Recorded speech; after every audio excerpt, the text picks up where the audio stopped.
Hello everyone समस्त को मु शिक्षक एवं यूट्यूब क्लासेस रे बहुत बहुत स्वागत एवं अभिनंदन। आशा करुच्ची आपण मैंने समस्ते भलरे अछंती।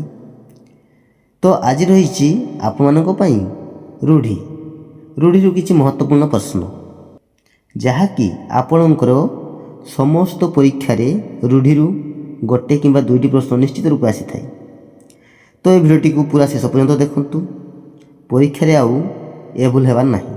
ठीक अच्छे जो मैंने चैनल नुआ तेज चैनल टी सब्सक्राइब आउ सांगसाथी मानक शेयर कर दिंतु। ठीक अच्छे तो ये चलतु क्लास टी आरंभ करिया।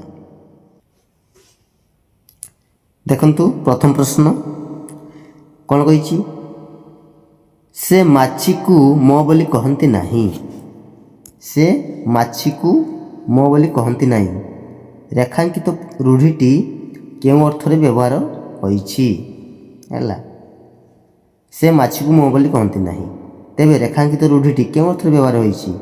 माछी को हीन दृष्टि देखिबा, माछी को मारिबा, काहारी क्षति न करिबा, माछी को मोर बोली न कहिबा।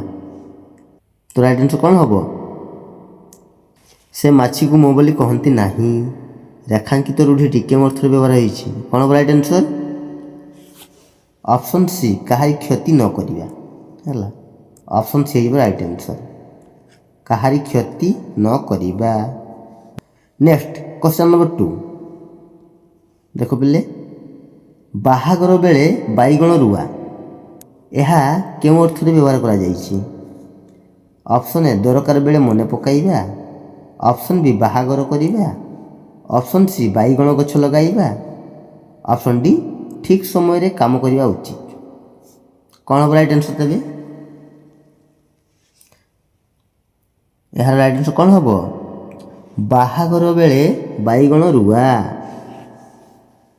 ऑप्शन ने दरकार बेले मने पकाइबा हैला। जेतेबेले दरकार हो सेतेबेले मने पकाइबा अर्थात बाहागर बेले बैगण रुआ हैला। मन देखिए पिले। नेक्स्ट क्वेश्चन नंबर 3 अरण्य रदन हैला। अरण्य रदन यह क्यों अर्थ व्यवहार करा जाइछि। अरण्य रदन अरण्य रे कांदिबा ना अरण्य रे कांदी कांदी थकी जिबा ना निष्फल निवेदन ना एथिमध्यरु केउटी नुहे। कौन हम राइट आंसर? जल्दी जल्दी कमेंट सेक्शन दे टाइप करंतु राइट आंसर कौन हम? अरण्य रदन निष्फल प्रार्थना अथवा निष्फल निवेदन हैला। निष्फल प्रार्थना बा निष्फल निवेदन जहाँ कह जाए। अरण्य रदन अर्थ हूँ कौन? निष्फल निवेदन। Option C is right answer. ठीक अच्छे। नेक्स्ट क्वेश्चन नंबर 4 अंटी छुरी तंटी काटे। अंटी छुरी तंटी काटे यह केउं अर्थरे व्यवहार करा जाइछि। अंटी रे छुरी रखा विपद, अंटीर छुरी खेंची हो जाए, अंटी छुरी रे तंटी काटिबा सहज, आपणा लोक शत्रु हेबा। तो कौन हम राइट आंसर पिले? अंटी छुरी तंटी काटे अर्थात आपणा लोक शत्रु हबा हैला। Option D is right answer. Next अंधर लौडी यह क्यों अर्थ व्यवहार करा जाइछि। अंधर लौडी अंध लौडी धरी चले, अंधर लौडी दरकार, अंध लौडी नहेले चली पारे नाही, एकमात्र संतान। तो कौन हम राइट आंसर? अंधर लौडी अर्थात एकमात्र संतान। ऑप्शन डी राइट आंसर हैला। कौन? एकमात्र संतान। ठीक अच्छे। नेक्स्ट क्वेश्चन नंबर 6 कौन कही अलणा कथा। अलणा कथा क्यों अर्थ व्यवहार करा जाए। ऑप्शन ए मूल्यहीन कथा, ऑप्शन बी अदरकारी कथा, ऑप्शन सी लुण पड़ी कथा, ऑप्शन डी लुण पड़ी नथिबा कथा। कौन हम राइट आंसर? अलणा कथा हूँ मूल्यहीन कथा। ऑप्शन ए राइट आंसर कौन? मूल्यहीन कथा।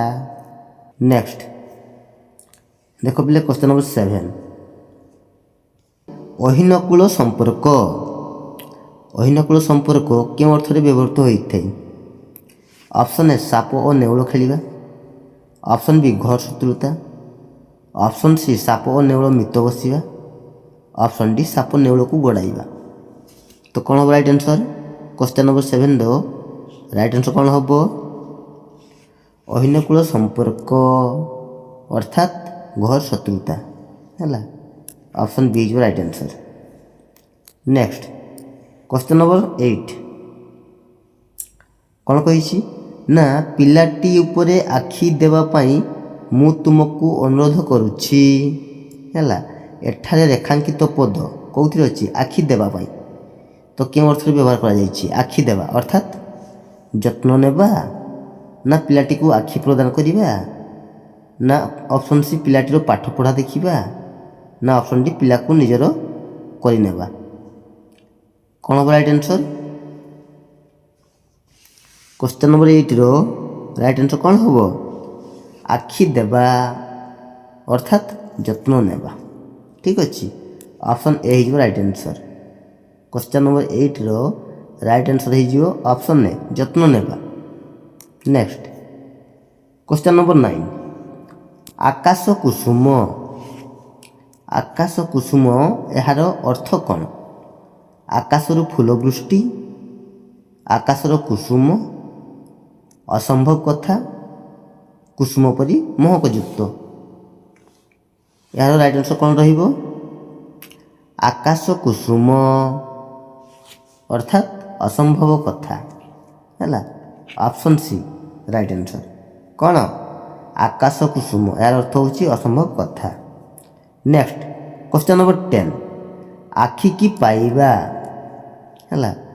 ଆଖି କି ପାଇବା କେଉଁ ଅର୍ଥରେ ବ୍ୟବହୃତ? ଆଖି କି ଭଲ ଦିଶିବା, ନା ଆଖି ପର୍ଯ୍ୟନ୍ତ ପାଇବା, ନା ଆଖି ପାଖରେ ରଖିବା, ନା ପସନ୍ଦ ହେବା। କ'ଣ ହେବ ରାଇଟ୍ ଆନ୍ସର୍? କ୍ୱେଶ୍ଚନ୍ ନମ୍ବର 10ର ରାଇଟ୍ ଆନ୍ସର୍ କ'ଣ ହେବ? ଆଖି କି ପାଇବା ଅର୍ଥାତ୍ ପସନ୍ଦ ହେବା ହେଲା। ଅପସନ୍ ଡି ହେଇଯିବ ରାଇଟ୍ ଆନ୍ସର୍। ଆଖି କି ପାଇବା ଅର୍ଥାତ୍ ପସନ୍ଦ ହେବା। ମନେ ଦେଖିବେ ପିଲେ। ନେକ୍ସଟ କ୍ୱେଶ୍ଚନ୍ ନମ୍ବର 11 ଆଖି ବୁଜିବା ହେଲା। ଆଖି ବୁଜିବା ଅର୍ଥ କ'ଣ? ଆଖି ବନ୍ଦ କରିବା, ନା ଆଖି ଅଧା ବନ୍ଦ କରିବା, ନା ମୃତ୍ୟୁ ହେବା, ନା ଆଖି କି ରୋଗ ହେବା। ଆଖି ବୁଜିବା ଅର୍ଥାତ୍ ମୃତ୍ୟୁ ହେବା ହେଲା। ଅପସନ୍ ସି ହେଇଯିବ ରାଇଟ୍ ଆନ୍ସର୍, ମୃତ୍ୟୁ ହେବା। ତାପରେ ଦେଖ ପିଲେ କ୍ୱେଶ୍ଚନ୍ ନମ୍ବର 12 ଉଠିଆ ଖାଇବା। ଉଠିଆ ଖାଇବା ଏହା କେଉଁ ଅର୍ଥରେ ବ୍ୟବହୃତ? ଉଠିକରି ଖାଇବା, ମାଗଣା ଖାଇବା, ବେଶୀ ଖାଇବା, ନା ଉଠି ଉଠି ଖାଇବା। କ'ଣ ହେବ? କ୍ୱେଶ୍ଚନ୍ ନମ୍ବର 12ର ରାଇଟ୍ ଆନ୍ସର୍ କ'ଣ ହେବ? ଉଠିଆ ଖାଇବା ହେଲା। ଏହାର ରାଇଟ୍ ଆନ୍ସର୍ ହେଇଯିବ ମାଗଣା ଖାଇବା। ଅପସନ୍ ବି ଉଠିଆ ଖାଇବା ଅର୍ଥାତ୍ ମାଗଣା ଖାଇବା। ନେକ୍ସଟ କ୍ୱେଶ୍ଚନ୍ ନମ୍ବର 13 ଓଡ଼ିଆରୁ ଗଜା ହେଲା। ଓଡ଼ିଆରୁ ଗଜା ଏହା କେଉଁ ଅର୍ଥରେ ବ୍ୟବହୃତ? ଓଡ଼ିଆ ଭିତରୁ ଗଜା ହେବା, ଓଡ଼ିଆରୁ ଜାତ କରି ଗଜା ହେବା, ଜନ୍ମରୁ ପଣ୍ଡିତ, ନା ଅତି ଚାଲାକ। କ'ଣ ହେବ ରାଇଟ୍ ଆନ୍ସର୍? କ୍ୱେଶ୍ଚନ୍ ନମ୍ବର 13ର ରାଇଟ୍ ଆନ୍ସର୍ ହେଇଯିବ କ'ଣ? ଓଡ଼ିଆରୁ ଗଜା ହେବା ଅର୍ଥାତ୍ ଜନ୍ମରୁ ପଣ୍ଡିତ ହେଲା। ଓଡ଼ିଆରୁ ଗଜା ଅର୍ଥାତ୍ ଜନ୍ମରୁ ପଣ୍ଡିତ। ଅପସନ୍ ହେଇଯିବ right answer. Next question number 14 ଖଡ଼ି ଧରିବା କେଉଁ ଅର୍ଥରେ ବ୍ୟବହୃତ? ଖଡ଼ି ଧରିବା ପାଠ ଆରମ୍ଭ କରିବା, ନା ଖଡ଼ି ପାଠ କରିବା, ନା ଖଡ଼ିକି ଧରିବା, ନା ବେଶୀ ପାଠ ପଢ଼ିବା ହେଲା। ଖଡ଼ି ଧରିବା ବେଶୀ ପାଠ ପଢ଼ିବା ହେବ ନାହିଁ ହେଲା। ଖଡ଼ିକି ଧରିବା ଇଏ ମଧ୍ୟ ହେବ ନାହିଁ। ଖଡ଼ି ପାଠ କରିବା, ନା ପାଠ ଆରମ୍ଭ କରିବା ହେଲା। ଖଡ଼ି ଧରିବା ଅର୍ଥାତ୍ ପାଠ ଆରମ୍ଭ କରିବା। ଅପସନ୍ ହେଇଯିବ ରାଇଟ୍ ଆନ୍ସର୍।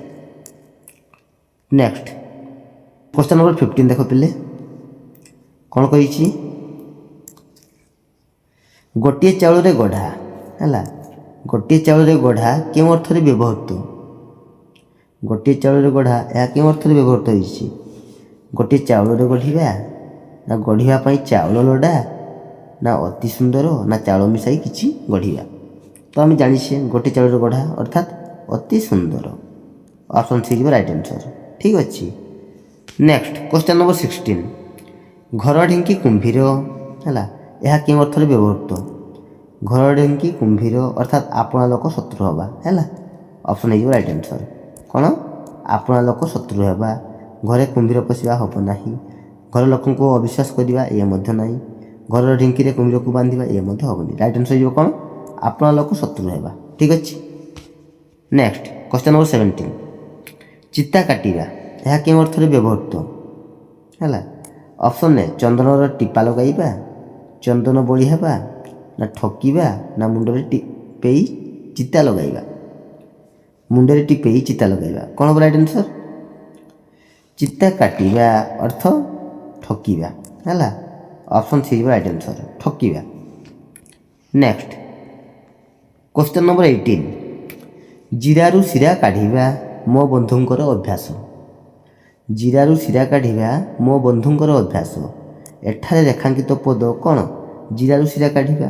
ତ କେଉଁ ଅର୍ଥରେ ବ୍ୟବହୃତ ହୋଇଛି?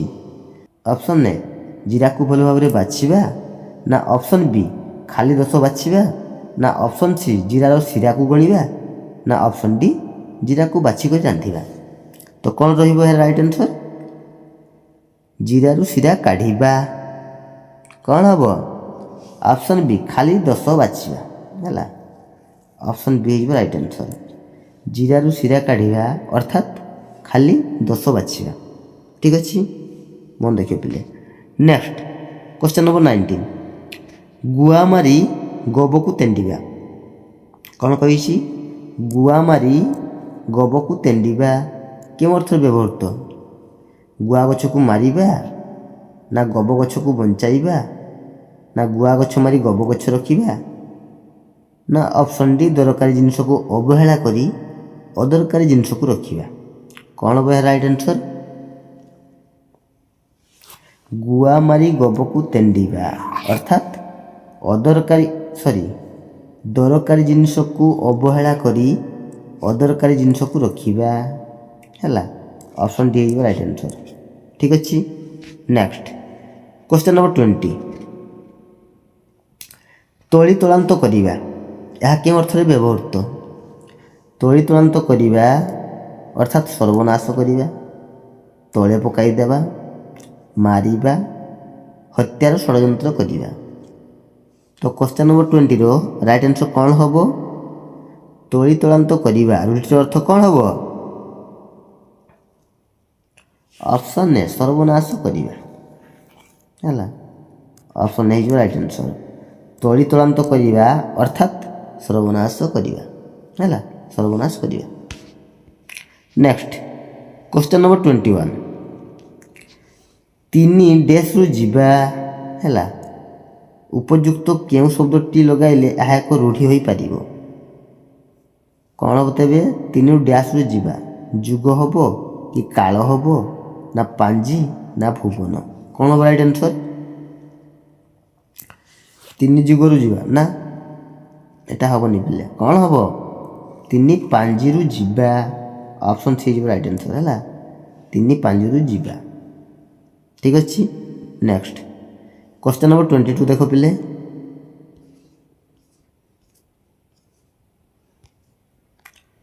କ'ଣ କହିଛି? ନା ତୁଳସୀ ଦୁଇ ପତ୍ରରୁ ବାସେ। ତୁଳସୀ ଦୁଇ ପତ୍ରରୁ ବାସେ ଏହି ରୂଢ଼ିର ଅର୍ଥ କ'ଣ? ତୁଳସୀ ଦୁଇ ପତ୍ରରୁ ବାସେ ଅର୍ଥାତ୍ ତୁଳସୀ ପତ୍ର ଭଲ ବାସନା କରେ ନା, ଏ ହେବନି। ବାସନା ପାଇଁ ତୁଳସୀ ଗଛ ବ୍ୟବହାର କରାଯାଏ ନା, ଏହା ମଧ୍ୟ ହେବନି। ପିଲାଦିନରୁ ସୁଗୁଣ ବିକାଶ କରିବା ହେଲା। ତୁଳସୀ ଦୁଇ ପତ୍ରରୁ ବାସେ ଅର୍ଥାତ୍ ପିଲାଦିନରୁ ସୁଗୁଣ ବିକାଶ କରିବା। ଠିକ୍ ଅଛି। ଅପସନ୍ ସି ଯିବ ରାଇଟ୍ ଆନ୍ସର୍। ତୁଳସୀର ପ୍ରଥମ ଦୁଇ ପତ୍ର ବାସନା ହେବା ଇଏ ମଧ୍ୟ। ଅପସନ୍ ସି ଯିବ ରାଇଟ୍ ଆନ୍ସର୍। କ'ଣ? ପିଲାଦିନରୁ ସୁଗୁଣ ବିକାଶ କରିବା। ଠିକ୍ ଅଛି। ନେକ୍ସଟ କ୍ୱେଶ୍ଚନ୍ ନମ୍ବର 23 ତେଲ ମାରିବା ହେଲା। ତେଲ ମାରିବା ଅର୍ଥାତ୍ ତେଲ କିଣି ଲଗାଇବା, ନା ଅନ୍ୟ ଲୋକକୁ ତେଲ ଲଗାଇବା, ନା ଅପସନ୍ ସି ସ୍ୱାର୍ଥ ହାସଲ କରିବା, ନା ଅପସନ୍ ଡି ତୋଷାମୋଦ କରିବା। କ'ଣ ହେବ ରାଇଟ୍ ଆନ୍ସର୍? ତେଲ ମାରିବା ଅର୍ଥାତ୍ ତୋଷ ଆମୋଦ କରିବା ହେଲା, ତୋଷ ଆମୋଦ। ଅପସନ୍ ଡି ଯିବ ରାଇଟ୍ ଆନ୍ସର୍। ତେଲ ମାରିବା ଅର୍ଥାତ୍ ତୋଷ ଆମୋଦ କରିବା ହେଲା। ଅପସନ୍ ଡି ଯିବ ରାଇଟ୍ ଆନ୍ସର୍। ମନେ ରଖିବ ପିଲେ। Next question number 24। ତିଳକୁ ତାଳ କରିବା ଏହା କେଉଁ ଅର୍ଥରେ ବ୍ୟବହୃତ ହୋଇଛି? ତିଳକୁ ତାଳ କରିବା, ତିଳକୁ ଯୋଡ଼ି ତାଳପତ୍ର କରିବା, ନା ତିଳକୁ ତାଳ ସହିତ ସମାନ କରିବା, ନା ଟିକିଏ କଥାକୁ ବଢ଼େଇ କହିବା, ନା ଗର୍ବ କରିବା। ତ ପିଲେ କ୍ୱେଶ୍ଚନ୍ ନମ୍ବର 24ର ରାଇଟ୍ ଆନ୍ସର୍ କ'ଣ ହେବ କମେଣ୍ଟ ମାଧ୍ୟମରେ ଜଣାନ୍ତୁ। ଏହା ରାଇଟ୍ ଆନ୍ସର୍ କ'ଣ ହେବ? ତିଳକୁ ତାଳ କରିବା ଅର୍ଥାତ୍ ଟିକିଏ କଥାକୁ ବଢ଼େଇ କହିବା ହେଲା। ଅପସନ୍ ସି ଯିବ ରାଇଟ୍ ଆନ୍ସର୍। ଟିକିଏ କଥାକୁ ବଢ଼େଇ କହିବା। ଠିକ୍ ଅଛି। ଏବେ ଦେଖ ପିଲେ କ୍ୱେଶ୍ଚନ୍ ନମ୍ବର 25। ଦୀପ ତଳ ଅନ୍ଧାର ଏହା କି ପ୍ରକାର ରୂଢ଼ି? ଦୀପ ତଳ ଅନ୍ଧାର ଏହା କ୍ରିୟାଯୁକ୍ତ, ନା କ୍ରିୟାହୀନ, ନା ତୁଳନାତ୍ମକ, ନା ଏହା ମଧ୍ୟରୁ କେଉଁଟି ନୁହେଁ? କ'ଣ ହେବ ରାଇଟ୍ ଆନ୍ସର୍? ଦୀପ ତଳ ଅନ୍ଧାର ଏହା ହେଉଛି କ'ଣ? କ୍ରିୟାହୀନ ରୂଢ଼ି। କ୍ରିୟାହୀନ ରୂଢ଼ି କାହାକୁ କହିବା? ଯେଉଁଥିରେ କ୍ରିୟା ନଥିବ। ଏଟା କ୍ରିୟା ଅଛି ନାହିଁ ହେଲା। କ୍ରିୟାହୀନ ଅର୍ଥାତ୍ କ୍ରିୟା ଯେଉଁଠାରେ ନଥିବ ସେ ହେଉଛି କ୍ରିୟାହୀନ ରୂଢ଼ି। ଆଉ କ୍ରିୟାଯୁକ୍ତ ହେଉଛି କ'ଣ? ଯେଉଁଠାରେ କ୍ରିୟା ଥିବ, ଯେମିତି ନାଁ ଧରିବା ହେଲା, ନାଁ ଉଚ୍ଚାରଣ କରିବା, ନାଁ ସ୍ମରଣ କରିବା, କରିବା ଧରିବା ଏସବୁ ଆସୁଥିବ, ସେଇଟା ହେଉଛି କ'ଣ? କ୍ରିୟାଯୁକ୍ତ ରୂଢ଼ି। ତ ଆଗକୁ ଦେଖିବା ଏକ୍ଜାମ୍ପଲ୍ ମାଧ୍ୟମରେ ହେଲା। ତାକୁ ଦେଖିକି ବୁଝିବା ପାଇଁ ଚେଷ୍ଟା କରିବା। ଠିକ୍ ଅଛି। ତ କ୍ୱେଶ୍ଚନ୍ ନମ୍ବର 25 ରାଇଟ୍ ଆନ୍ସର୍ କ'ଣ ହେଇଯିବ? ଏହା ହେଉଛି କ୍ରିୟାହୀନ ରୂଢ଼ି। ଅପସନ୍ ବି ଯିବ ରାଇଟ୍ ଆନ୍ସର୍। ଠିକ୍ ଅଛି। ନେକ୍ସଟ ଦେଖ ପିଲେ କ୍ୱେଶ୍ଚନ୍ ନମ୍ବର 26। ନାଁ ଧରିବା ଏହି ରୂଢ଼ିଟି କେଉଁ ଅର୍ଥକୁ ପ୍ରକାଶ କରେ? ନାଁ ଧରିବା ଅର୍ଥାତ୍ ନାଁ ଉଚ୍ଚାରଣ କରିବା, ନାଁ ସ୍ମରଣ କରିବା, ମନେ ପକାଇବା, ମନେ ନ ପକାଇବା। କ'ଣ ହେବ ରାଇଟ୍ ଆନ୍ସର୍? Question number 26। ନାଁ ଧରିବା ଅର୍ଥାତ୍ ମନେ ନ ପକାଇବା ହେଲା। କ'ଣ ହେବ? Option D right answer. ମନେ ନ ପକାଇବା। Next question number 27। ଡ୍ୟାସ୍ ପାଣି ପଥର କାଟେ ଉପଯୁକ୍ତ ଶବ୍ଦ ବାଛି ଶୂନ୍ୟସ୍ଥାନ ପୂରଣ କର। ତେବେ କ'ଣ ହେବ? କାକର ପାଣି ପଥର କାଟେ, ନା ଶୀତଳ ପାଣି, ନା ଧୀର ପାଣି? ହଁ, ଅପସନ୍ ସି ଯିବ ରାଇଟ୍ ଆନ୍ସର୍। ଆପଣ ସମସ୍ତେ ଜାଣିଛନ୍ତି କ'ଣ? ଧୀର ପାଣି ପଥର କାଟେ ହେଲା। ଅପସନ୍ ସି ଯିବ right answer. Next question number 28। ନା ପକାଇବା ହେଲା। ନା ପକାଇବା ଏହା କେଉଁ ଅର୍ଥକୁ ବୁଝାଏ? ବିଖ୍ୟାତ ହେବା, ବଦନାମ ହେବା, ପ୍ରଚାର କରିବା, ସ୍ମରଣ କରିବା। କ'ଣ ହେବ ରାଇଟ୍ ଆନ୍ସର୍? କ୍ୱେଶ୍ଚନ୍ ନମ୍ବର 28ର ରାଇଟ୍ ଆନ୍ସର୍ ହେଇଯିବ କ'ଣ? ନା ପକାଇବା ଅର୍ଥାତ୍ ବଦନାମ ହେବା ହେଲା। ଅପସନ୍ ବି ଯିବ ରାଇଟ୍ ଆନ୍ସର୍। ନା ପକାଇବା, ବଦନାମ ହେବା। Next question number 29। ନାକ ଟେକିବା ଏହା କେଉଁ ଅର୍ଥକୁ ବୁଝାଏ?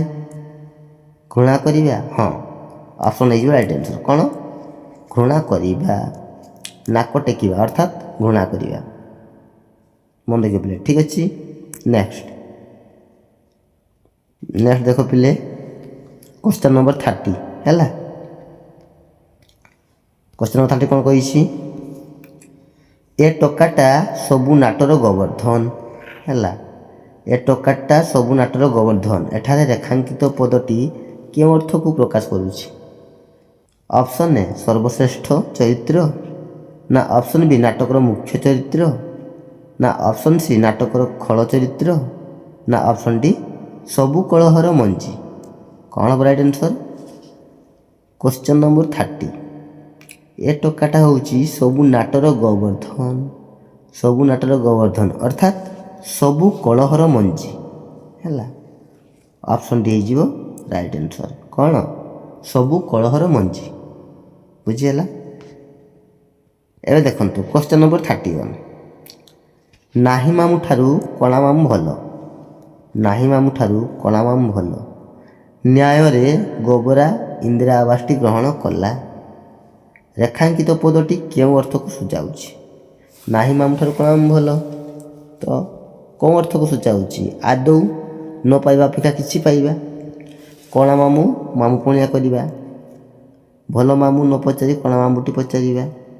କେଉଁଟି ନୁହେଁ? କ'ଣ ହେବ ରାଇଟ୍ ଆନ୍ସର୍? ଅପସନ୍ରେ ଆଦୌ, ନ ପାଇବା ଅପେକ୍ଷା କିଛି ପାଇବା ହେଉଛି କ'ଣ? ନାହିଁ ମାମୁଁ ଠାରୁ କଣା ମାମୁଁ ଭଲ। ଠିକ୍ ଅଛି। Next question number 32। ବହୁଟି କୁଟା ଖଣ୍ଡିକ ଦୁଇ ଖଣ୍ଡ କରିବନି।